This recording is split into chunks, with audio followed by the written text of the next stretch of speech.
Welcome to another edition of our 5-minute weekly Southern Gospel podcast, Southern Gospel Now. I'm Greg Goodman.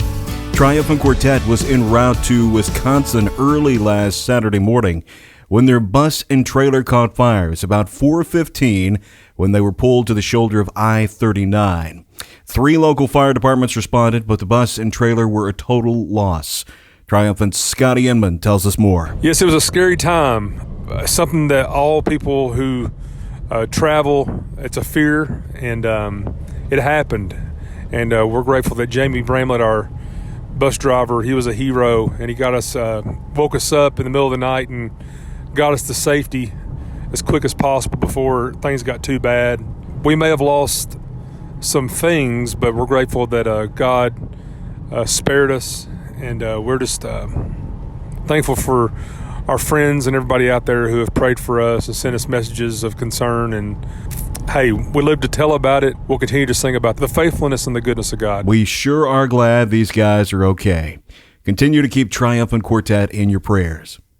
What we see of Southern Gospel groups on stage is just a fraction of the work that they put in. Karen Peck in New River's Susan Peck Jackson gives us some of her behind-the-scenes duties for the group. I take care of all the finances, so I'm writing all the bills out and doing the bank deposits and making sure that New River's business is taken care of, as well as my personal at home, my husband and I, and all of our finances. So Monday is my bank day. And then Tuesday is laundry day. And then Wednesday is whatever needs to be done. And then Thursday, I'm back on the bus.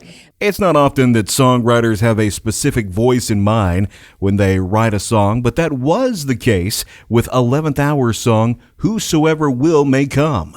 Here's 11th Hour's Amber Eppinette Saunders. When Kenna, Jason, and myself wrote the song Whosoever Will May Come, we definitely had Logan in mind as far as the vocalist. And he does a fantastic job, but this is a simple reminder that no matter where we are in life, no matter what we've done, Jesus died for every single one of us. And so every single whosoever will may come to him. Logan Smith of the group takes lead on the song. A bunch of Southern Gospel artists have gotten together to do the song We Need Each Other. Jim Brady brought the group together and explains how the idea to redo this song came out of a Squire Parsons tribute. I was driving through Nashville and I was thinking about the evening and thinking about how supportive all the artists have been to try to help Squire and to help him transition into retirement. I remembered a song that Squire had written back in the 80s. Wasn't one of his most popular songs, but it had an amazing message. And I thought the message is so timely for this time. It's what the family of God does when someone is in need. We come together, we help one another. We all play a significant part, but we need each other. That song is We Need Each Other by the Southern Gospel All-Stars. Revival. It's a word we use quite often in Christian circles. We can't wait for it to begin somewhere. We have to start the process internally. That's what Maria Kramer Wolfe says of the Kramers' latest song, Pray Till Something Happens in Me. The song Pray Till Something Happens in Me is a unique message. In fact, it's one that you don't often hear, and I believe that's why it stood out to our family. I think as believers, we all long to see revival happen in our country and even around the whole world. But the reality of it is that revival has to begin in us. It has to begin in our own lives. Most of our lives as humans is built around relationships. Joseph Habedank says that's important to remember in our relationship to Christ. When you are focusing so much on the rules and regulations of religion, and there are a lot of them, then you become it's almost like you have blinders on. So you're focusing on, I got to do this, I got to check this box, and I got to dress this way. And don't get me wrong, I'm all for standards and convictions and principles. But if that doesn't lead you to Christ, ultimately, it's really just another rule.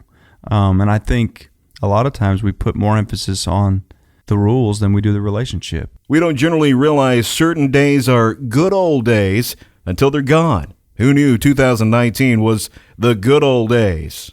We're starting to get back to them, according to Greater Vision's Rodney Griffin. Our Greater Vision traveling schedule is picking up, and we're so glad to see that. We're excited to see some dates getting scheduled well in advance, and it's becoming more and more like the good old days, as they used to say. So we're excited, just like so many groups, to have somewhere to sing. And I know our wives are glad to get us out of the house. The biggest event ever in gospel music is slated for late summer.